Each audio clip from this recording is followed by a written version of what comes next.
کیا بنایا تھا؟ کلیم اللہ۔ کلیم اللہ کون ہے؟ جو کوہ طور سے ہم کلام خدا ہوتے ہیں، ڈائریکٹ بنا کسی توسط کے، بغیر کسی وحی، بغیر کسی فرشتے کے، بلکہ حضرت موسیٰ خود کوہ طور پر جاتا تھا، وہاں سے ڈائریکٹ خدا کے ساتھ۔ ایک مرتبہ پروردگار نے حضرت موسیٰ کو حکم دیا کہ یا موسیٰ، جب آپ کل واپس آؤ میرے بارگاہ میں کوہ طور پر، تو آپ اپنے ساتھ اس مخلوق کو لے کر آنا جو کائنات میں سب سے زیادہ میری نظر میں، خدا کی نظر میں سب سے بدترین جو مخلوق ہے اس کو آپ نے اپنے ساتھ لے کر آنا۔ یعنی کائنات میں سب سے جو بدترین مخلوق، اپنے سے کمتر نہیں کہا بلکہ حضرت کہا کہ جو کائنات میں سب سے بدترین مخلوق ہوگا وہ خدا کی نظر میں، کہا کہ میری نظر میں آپ کو جو لگتا ہے، کہا کہ آپ کو جو لگتا ہے کہ خدا کی نظر میں یہ مخلوق سب سے کمترین اور بدترین ہے، اس کو اپنے ساتھ لے کر آنا۔ حضرت موسیٰ شہر واپس آئے، صبح جب ہو گئے تو شہر کے دروازے پر انتظار کرتا رہا، سب کو دیکھتا رہا، لیکن حضرت موسیٰ نے خود سے کسی کو کمتر نہیں سمجھا۔ سب کو، جس کو بھی دیکھا حضرت موسیٰ نے سوچا یہ مجھ سے بہتر ہے، یہ مجھ سے بہتر ہے، یہ مجھ سے بہتر ہے۔ آخر حضرت موسیٰ تھک ہار کے کوہ طور کی طرف آ رہے ہیں، راستے میں ایک بیمار کتے کو دیکھا۔ کتا نجس العین جانور ہے، اور وہ اوپر سے ایک تو نجس العین، اوپر سے بیمار، اور بیماری میں اس کی یہ حالت ہو گئی تھی کہ اس کی ہڈیاں نکلی ہوئی تھی، جسم میں کیڑے پڑے ہوئے، لہو لعاب ہے۔ حضرت موسیٰ نے ایک لحظے کے لیے سوچا کہ میں اسی کتے کو لے کر خدا کے بارگاہ میں چلا جاؤں، کیونکہ ایک تو یہ نجس العین جانور ہے، اوپر سے بیماری کی اس کی یہ حالت ہو گئی ہے، شاید سب سے بدترین مخلوق اس کائنات میں یہی ہو، اس کو ساتھ لے کے جاتا۔ اس کتے کو ساتھ لیا، حضرت موسیٰ 2 قدم آگے بڑھے اور دوبارہ سے دل میں سوچا یہ ہے عاجزی، یہ ہے انکساری۔ اگر یہ انکساری اور عاجزی کسی میں آ جائے تو پھر وہ بھی ابھی بھی کلیم اللہ بن سکتا ہے، کیونکہ خدا کا وعدہ ہے کہ تم وہ کرو جو میں کہتا ہوں، میں اپنا کن تمہیں دینے کو تیار ہوں۔ یہ تمام کائنات وجود میں آئے کس کے ذریعے سے؟ کن کے ذریعے سے، یعنی جو خدا جو ارادہ کرتا ہے وہ ہو جاتا ہے۔ خدا کے وعدہ ہے تم اس طرح سے زندگی کرو جس طرح میں کہتا ہوں، تو میں اپنا کن تمہیں دینے کو تیار ہوں۔ یعنی اس کو تم سونا بنانا چاہو، اس ہاتھ لگاؤ سونا بن جائے، یہ خدا کا وعدہ ہے۔ حضرت موسیٰ نے اس کتے کو لیا، تھوڑا آگے بڑھے، لیکن دل میں سوچا کہ کیا پتا خدا کی نظر میں یہی کتا سب سے زیادہ عزیز ہو۔ یہ سوچ کر دوبارہ سے اس کتے کو اپنی جگہ پر لا کے چھوڑ دیا، خالی ہاتھ کوہ طور پر پہنچا۔ پروردگار نے سوال کیا یا موسیٰ آپ کو ایک کام دیا تھا، کہاں ہے وہ؟ آپ خالی ہاتھ آئے ہو۔ حضرت موسیٰ نے کہا پروردگار میں نے صبح سے شام تک شہر کے دروازے پر انتظار کرتا رہا، ہر جگہ دیکھا، لیکن میں نے کسی بھی انسان کو، کسی بھی بشر کو خود سے کمتر نہیں پایا، سب کو میں نے خود سے بہتر پایا۔ اور راستے میں جو کتا ملا تھا اس کو بھی میں نے دل میں سوچا کہ یہ کتا بھی شاید مجھ سے خدا کی نظر میں بہتر ہو، میں نے اس کو بھی چھوڑ دیا۔ غرض یہ کہ کائنات میں میں نے کسی ایسے مخلوق خداوندی کو نہیں دیکھا جو مجھ سے کمتر ہو۔ جب یہ جواب دیا نا تو پروردگار کو یہ بڑا پسند آیا۔ خدا فرماتا ہے یہ موسیٰ تجھے معلوم ہے کہ میں نے آپ کو کلیم اللہ کیوں بنایا؟ پروردگار مجھے نہیں معلوم کہ آپ نے مجھے کلیم اللہ کا لقب کیوں دیا، اتنا بڑا مقام اور منزلت آپ نے مجھے کیوں عطا کی۔ آج ہم اتنی دعائیں کر کر کے، مناجات کر کر کے، رو رو کے ہماری ایک دعا قبول نہیں ہوئی۔ حضرت موسیٰ اس دور کے نبی تھے، حالانکہ دیکھا جائے تو نبی سے بڑھ کر کوئی بھی بشر نہیں ہوتا اس دور میں، پھر بھی حضرت موسیٰ کی عاجزی اور انکساری کی عالم کسی کو ہاتھ ساتھ لے کر نہیں گئے، حتیٰ اس کتے کو بھی وہاں چھوڑ دیا، خالی ہاتھ کوہ طور پر پہنچے تو خدا سے کہا کہ یا موسیٰ میں نے آپ کو کلیم اللہ کا لقب دیا ہی اسی لیے ہے کیونکہ آپ کے اندر عاجزی اور انکساری ہے، اسی عاجزی اور انکساری کی وجہ سے میں نے آپ کو کلیم اللہ کا لقب۔ عاجزی، اپنے آپ کو کم سمجھنا، دوسروں کو بہتر سمجھنا، یہ خدا کو بڑا پسند ہے۔ اور جو خود کو کچھ نہیں سمجھتا نا، خدا خود کو اس کو اٹھاتا ہے۔ جو جو اپنی بڑائی دکھاتا ہے، جو اپنے آپ کو بڑا دکھاتا ہے، جو اپنے آپ کو عزت دار دکھاتا ہے، جو اپنے آپ کو دوسروں سے بہتر دکھاتا ہے، تو خدا کسی نہ کسی طریقے سے اس کو ذلیل کر دیتا ہے۔ لیکن جو خدا کے سامنے اپنے آپ کو کم تر، لوگوں کے سامنے اپنے آپ کو کم تر اور عاجزی اور انکساری کا مظاہرہ کرے، خدا کو یہ بڑا پسند ہے۔ تو خدا اس کو خود بخود اس کی عزتوں میں اضافہ کرتا ہے، خدا اس کو نعمتوں میں اضافہ کرتا ہے، خدا اس کے اخلاق میں خوبصورتی پیدا کرتا ہے، خدا اس کے کردار و گفتار میں خوبصورتی، خدا اس کے دعاؤں کی استجابت کے یہ ذریعہ ہے۔ عاجزی اور انکساری یہ معمولی بات نہیں ہے۔ تکبر شیطان کے راستوں میں سے ایک راستہ ہے، لیکن عاجزی اور انکساری خدا کی سنت ہے۔ ہر نبی اور ہر امام کی زندگی کو آپ اٹھا کر دیکھیے، ہر نبی اور ہر امام کی زندگی کی بہترین خصوصیت میں سے خصوصیت عاجزی ہے۔ مولا امیر المومنین کی زندگی کو دیکھیے، خود جو کہ سوکھی روٹی کھا کر علی گزارا کرتے ہیں۔ امیر المومنین جب حکومت میں آئے، حکومت کی کرسی پر جب آپ بیٹھ گئے، خلافت کی کرسی پر جب آپ بیٹھ گئے، تو آپ کے جوتے کا یہ عالم ہے کہ پھٹی پرانی ہے، موچی کے پاس سیلانی نکل گئے اس جوتی کو۔ ابن عباس ساتھ ہے، جب موچی کو دیا وہ کہتا ہے یہ امیر المومنین اب اس کے اوپر اور ٹانکا لگنے کی کوئی جگہ باقی نہیں، یعنی اس طرح سے بیکار ہو گیا۔ امیر المومنین نے اس جوتے کو ہاتھ میں اٹھایا، ابن عباس کی طرف مڑ کر کہا ابن عباس اس جوتے کی قیمت لگاؤ، اگر میں اس کو بیچنا چاہوں تو تمہاری نظر میں اس کی کتنی قیمت ہوگی؟ اگر میں دکاندار کے پاس لے کے جاؤں اس پرانی جوتی کو، اگر میں اس کو دکھا دوں تو اس کی قیمت کتنی ہوگی؟ ابن عباس نے مسکرا کر کہا یا امیر المومنین یہ کیسی باتیں کر رہے آپ؟ اب اس جوتے کو کون خریدے؟ اب آپ کے پہننے کے لائق نہیں رہا، اب اس کی کیا قیمت ہوگی؟ شاید کوئی بھی اس کو خریدنے کے لیے تیار نہ ہو۔ وہاں پر علی نے کیا فرمایا؟ علی کی نظر میں یہ خلافت کی جو کرسی ہے، علی کی نظر میں یہ جو دنیا کی حکومت ہے، اس کی مثال اسی جوتے کی ہے۔ یعنی علی کی نظر میں یہ دنیا کچھ بھی نہیں ہے، یہ حکومت کچھ بھی نہیں ہے، یہ مال و زر کچھ بھی نہیں ہے۔ اگر علی کا غم و غم، اگر علی کی زندگی کے کوئی مقصد ہے تو وہ فقط اور فقط رضائے الہی ہے۔ سبحان اللہ۔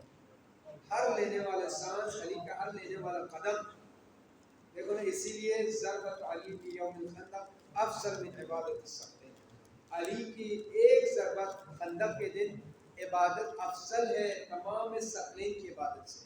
ثقلین میں صرف انسان شامل نہیں ہے، صرف جنات شامل نہیں ہے، بلکہ کائنات کے ہر وہ ضرور جو خدا کی عبادت کرتا ہے، پانی ہے، ہوا ہے، یہ جو کچھ بھی کائنات میں ہے سب خدا کی تصویر و تحلیل میں مشغول ہے۔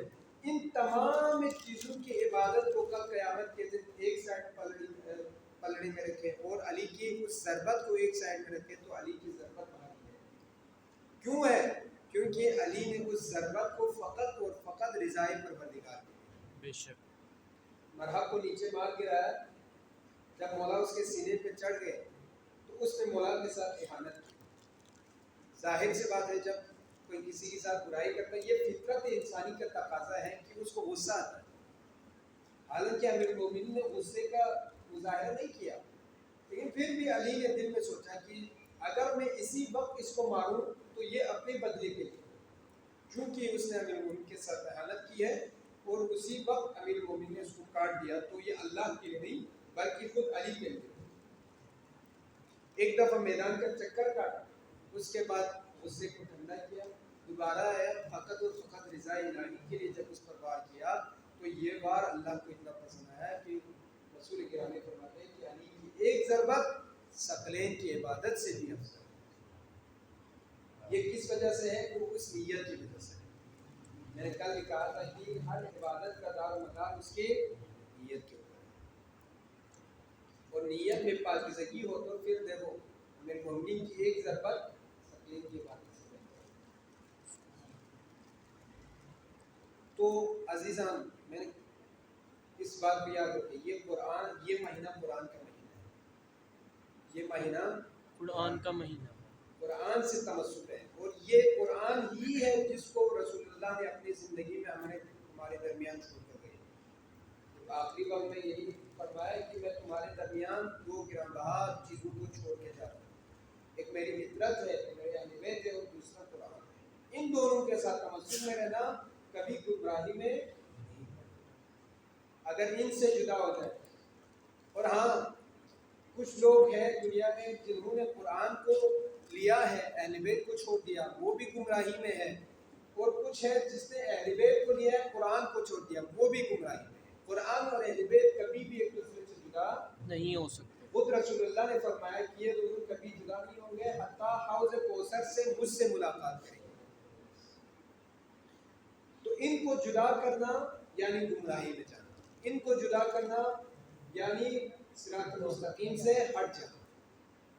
تو عزیزان یہ قرآن کا مہینہ ہے، جتنا ہو سکے اپنے اوقات کو قرآن کے لیے دینے کی کوشش کریں. یہ طنز و مزاح، یہ جو ایک دوسرے کے ساتھ چھٹی کاٹنا، ایک دوسرے کے ساتھ حاجی مذاق کرنا، یہ اس کے لیے آپ نہیں آئے، اس مسجد میں آپ نہیں آئے. اگر آپ اس طرح کرنا ہے تو پھر آپ ابھی بھی چلا جائیں، کیونکہ ابھی آپ کے اوپر اعتکاف واجب نہیں ہو. 2 دن جب آپ یہاں پر رہیں گے پھر تیسرا دن آپ کے اوپر اعتکاف واجب ہو جانا ہے، اس دن آپ چھوڑ کے نہیں جا سکتے. ابھی تو ایک دن ہوا ہے، اگر آپ جانا چاہیں، آپ تنگ ہو رہے ہیں مسجد میں، آپ سے بیٹھا نہیں جا رہا ہے، آپ کو مذاق کرنے کا دل کر رہا ہے، آپ کو موبائل چلانے کا دل کر رہا ہے، آپ کو بائک چلانے کا دل کر رہا ہے، آپ کو باہر گھومنے پھرنے کا دل کر رہا ہے، تو ابھی بھی نکل جائیں، ابھی بھی کوئی مسئلہ نہیں ہے. لیکن اگر بیٹھنا ہے اصل قربت، آپ نے مصمم ارادہ لے کر گھر سے نکلے ہیں، تو میں کہا کہ اپنے آپ کو یہاں پر، اپنے کردار کو، اپنے اندر کی ضرورتوں کو، اپنے دل کو، اپنے ذہن کو صاف کرنے کی کوشش. یہاں پر آنے کے بعد بھی وہی سلسلہ ہے جو باہر گھر میں کرتا تھا. لڑائی جھگڑے ہیں، مذاق ہے، بےہودگی ہے، ایک دوسرے کے ساتھ عجیب و غریب باتیں کر رہا ہے. ہاں جی، کوئی ادھر بھاگ رہا ہے تو کوئی ادھر بھاگ رہا ہے، کوئی ادھر مذاق کر کے ہنس رہا ہے، کوئی ادھر کھیل رہا ہے، کود رہا ہے. تو پھر اس مسجد میں بیٹھنے کا حال الٹا پھر گناہ ہو جائے گا آپ کے اوپر. اس سے بہتر ہے کہ اس گناہ سے بچ جائیں. اگر آپ نے یہاں مسجد میں بیٹھ کے کھیلنا کودنا ہے تو پھر باہر جا کے کھیلیں. یہاں پر مسجد، یہ مسجد کھیلنے کی جگہ، یہ مسجد مذاق کرنے کی جگہ، یہ مسجد دنیاوی باتیں کرنے کی جگہ نہیں ہے. یہ خدا کا گھر ہے، اور خدا کے گھر میں صرف اور صرف ذکر الہی، یہ ذکر الہی کرنے کی جگہ ہے. یہ خدا کے ساتھ راز و نیاز کرنے کی جگہ ہے، یہ خدا کے ساتھ کلام کرنے کی جگہ ہے. کہا کہ آپ جب مسجد میں آپ داخل ہو گئے کل، تو آپ نے اپنی دنیا کو پیچھے چھوڑ دیا ہے. آپ نے اپنے ماں باپ کو، اپنی عیاشی کو، اپنے بائک کو، اپنے دوستوں کو، باہر گھومنا پھرنا، طنز و مزاح، بےہودہ باتیں، ان سب کو آپ نے پیچھے چھوڑ دیا. اگر وہ سال لے کر مسجد میں آئے تو یہاں بیٹھنے کا فائدہ. یہاں آئے اسی لیے تاکہ آپ کے کردار میں خوبصورتی آئے. میں نے کہا کہ مسجد میں کرنے والے یہ اعمال، یہ عبادتوں کا جو ثمرہ ہے وہ باہر لوگوں کے ساتھ معاملات میں نظر نہ آئے تو پھر اس عمل کا کوئی فائدہ نہیں ہے. تو یہاں پر آپ نے اچھا بن کر، ایک خوبصورت سا کردار لے کر، ایک خوبصورت دل لے کر آپ نے یہاں سے نکل جانا ہے. پھر ایسا نہ ہو کہ 3 دن کے بعد پھر وہی عادتیں ہوں. یہاں سے نکلنے کے بعد گالی گلوچ ہے، ایک دوسرے کے ساتھ بےہودہ باتیں ہیں، ایک دوسرے کے ساتھ لڑائی جھگڑا ہے. اور مسجد میں بیٹھ کر اعتکافی کے لیے حرام ہے ایک دوسرے کے ساتھ مجادلہ کرنا، لڑنا، بحث کرنا. اور بحث اگر علمی ہو تو ٹھیک ہے، اور علمی بھی اس طرح، مثلا میں آپ کے ساتھ کوئی کسی چیز پر بحث کرتا ہوں تاکہ میں یہ دکھانے کے لیے مجھے آتا ہے، آپ کو کچھ نہیں آتا. اپنے علم کا مظاہرہ کرنے کے لیے، اپنے آپ کو بڑا دکھانے کے لیے اگر مجادلہ کرے تو یہ بھی حرام ہے. کسی کی اصلاح کے لیے ہو، آپ کا بحث کرنا، آپ کا مباحثہ کرنا، آپ کا مجادلہ کرنا کسی کے اچھائی کے لیے، کہ آپ کی نیت یہ ہو کہ میں اس کے ساتھ بحث کروں گا تاکہ یہ سیکھ جائے، تاکہ میں سیکھ جاؤں، تاکہ اس سے اس بندے کو کچھ فائدہ ہو، مجھے کوئی فائدہ ہو. تو پھر یہ جو علمی مظاہرہ ہے، یہ جو مجادلہ ہے، اس کا بہت بڑا ثواب ہے. اور اصل عبادت بھی یہی ہے. مسجد میں بیٹھ کر علمی باتیں کرنا سب سے بہترین عبادتوں میں سے عبادت علمی مباحثہ ہے. اور وہ مسجد میں بیٹھ کر کرے تو نور علی نور ہے. ہاں یہ نہ ہو کہ آپ ایسے ہی ہنسی مذاق، ادھر ادھر بھاگنا پھرنا، ہنسنا کھیلنا کودنا، یہ مسجد میں نہ ہو، پھر آپ گناہگار ہو جائیں گے. اس سے بہتر ہے کہ میں نے پہلے ہی کہا کہ یہاں سے نکل جائیں. ابھی بھی ٹائم ہے کہ گھر جا کے مذاق کرنا ہے، شرارت کرنا ہے، جو کچھ آپ کا دل کرے وہاں جا کے کرے. مسجد کھیلنے کودنے کی جگہ. اپنے کردار کو خوبصورت بنائیں، اپنے دل کو خوبصورت بنائیں، اور اپنے اوقات کو زیادہ سے زیادہ اپنے خدا کے ساتھ مخصوص کرنے علاوہ کامل یقین کے لیے ایک تو قرآن انسان پڑھے اور اس کے علاوہ کوئی. اچھا کسی کے ذہن میں کوئی سوال ہے تو القدس کے حوالے سے بتا دیں. کل القدس کا دیکھیں. القدس کے لیے یہ ہے کہ آیت اللہ خامنہئی کی جو مخالفین ہیں ان کے لیے جانا جائز ہے، اور یہ بھی یہ شرط کے ساتھ ہے. ایسے جا کے آپ نے صبح 10 بجے سے جا کے وہاں پر رات 5 بجے شام 5 بجے وہاں بیٹھنا نہیں ہے. زیادہ سے زیادہ 1.5 سے 2 گھنٹہ آپ کے پاس ٹائم ہے، یعنی اعتکاف کی وہ شکل نہ بگڑ جائے، اتنا عرصہ طولانی نہ ہو کہ مثلا 5 گھنٹہ وہاں پر رہے پھر اعتکاف کی شکل ہی بگڑ جائے، اس وقت بھی آپ کا اعتکاف باطل ہو جائے گا. اگر آپ میں سے کوئی آیت اللہ خامنہئی کے مقلد ہے تو قدس کی ریلی میں جانا فقط مختصر وقت کے لیے 1 گھنٹہ 1.5 گھنٹے کے لیے جانے میں کوئی حرج نہیں ہے. لیکن جو آیت اللہ سیستانی اور باقی کے جتنے بھی بشیر نجفی ہے اور گل بیگانی ہے، اسی طرح جتنے بھی مجتہدین ہیں، ان کے اگر کوئی مقلد ہے تو ان کے لیے جانا جائز نہیں ہے. القدس کی ریلی میں آپ شرکت نہیں کر سکتے، سوائے کچھ چیزیں ہیں جو شریف مثلا تشریح جنازے کے لیے جانا. اگر کوئی بیمار ہے تو مثلا ڈاکٹر کے پاس جانا ہے، دوائی لینے جانا ہے تو اس کے لیے کوئی حرج نہیں ہے. یا مثال کے طور پر غسل واجب ہو گیا آپ کے اوپر تو اس وقت نہانے کے لیے اندر کوئی غسل خانہ نہیں ہے، آپ کو باہر جانا پڑتا ہے، تو اس وقت وضو خانے کے وضو کے لیے اور اسی طرح طہارت کے لیے اگر مسجد کے اندر کوئی باتھ روم سسٹم نہیں ہے، کوئی وضو خانہ نہیں ہے تو اس وقت آپ کو باہر جانے میں کوئی حرج نہیں ہے. غسل وضو اور طہارت کے لیے اور اسی طرح کسی مریض کی عیادت کے لیے، تشریح جنازہ کے لیے، اور بیمار اگر کوئی بیمار ہو جائے تو میڈیسن وغیرہ لینے کے لیے، ڈاکٹر کے پاس جانے کے لیے. اگر کوئی پیپر دے رہا ہے، کوئی اسٹوڈنٹ ہے مثلا اس کا میٹرک کا پیپر ہو گیا یا کوئی بھی پیپر ہو تو پیپر دینے کے لیے باہر جانا یہ شرعی ذمہ داری ہے. شریعت نے اس کو جائز قرار دیا ہے. ان کاموں کے لیے باہر جانا جائز ہے. پھر ایسا نہ ہو کہ اپنی طرف سے بھائی تشریح جنازہ میں جانا جائز ہے تو میں تابوت کے پیچھے بھی جاؤں گا، تو یہ کیا ہے، یہ جائز نہیں ہے. یہ پھر تشریح جنازے کا مطلب نماز جنازے کی ہے، اس میں جانا جائز ہے. باقی کسی کی تیمارداری کے لیے، عیادت کے لیے جانا یہ بھی جائز ہے. اور کوئی مجبوری آ جائے، مثلا باپ نے مجبوری، مثلا کوئی ایسا کام پیش آیا جو آپ کے بغیر ممکن نہیں ہے، اگر آپ نہ جائیں تو پھر نقصان اٹھانا پڑتا ہے، تو اس طرح کے کام اگر آپ پڑھیں تو پھر اس وقت اس کے لیے جانا آپ کے لیے جائز ہے. آسمان پر نہیں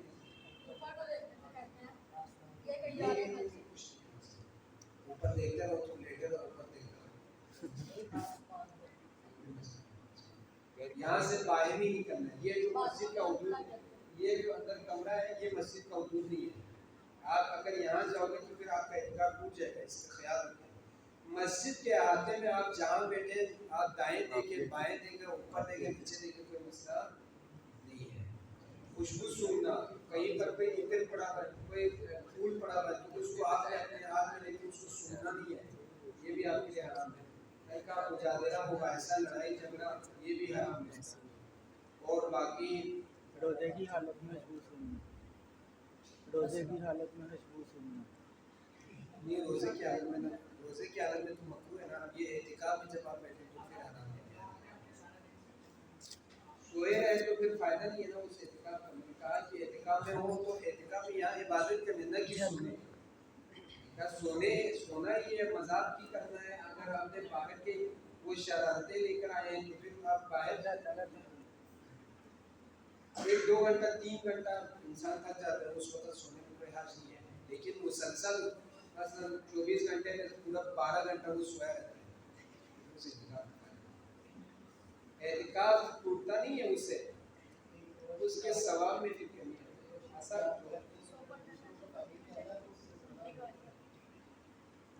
پھر وہی بات ہو گئی، اگر آپ کم نہیں کر لیں تو پھر اس اعتکاف کا فائدہ نہیں.